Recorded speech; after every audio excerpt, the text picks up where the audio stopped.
வணக்கம். செய்திகள் வாசிப்பது பிரியா. தூத்துக்குடி முத்தாரம்மன் கோவில் கோடை விழாவை முன்னிட்டு அன்னதானத்தை சுதாகர் தொடங்கி வைத்தார்.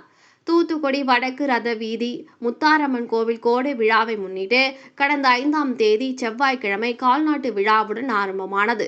தினசரி 8 நாட்கள் சிறப்பு அலங்கார பூஜைகள் நடைபெற்றது.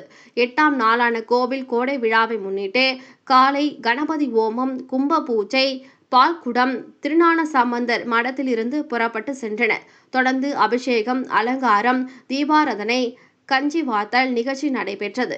இதனைத் தொடர்ந்து அரிஷ்மா கோல்டு பைனான்ஸ் அதிபர் திருச்சிற்றம்பலம் ஏற்பாட்டில் தூத்துக்குடி மாவட்ட முன்னாள் மத்திய கூட்டுறவு வங்கி தலைவர் சுதாகர் 4000 பேருக்கு அன்னதானத்தை துவக்கி வைத்தார்.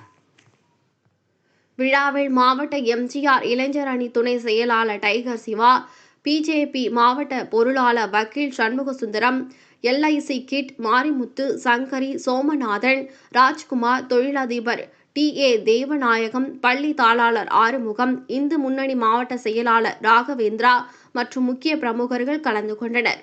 பின்னர் மாலை மாவிளக்கு பூஜை, பொங்கலிடுதல், இரவு அலங்கார பூஜை, நள்ளிரவு படைப்பு பூஜை, தீபாராதனை நடைபெற்றது.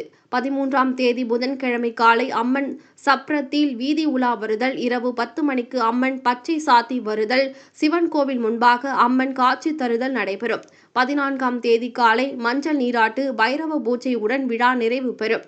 கோவில் விழாவிற்கான ஏற்பாடுகளை கோவில் கமிட்டியினர் செய்துள்ளனர்.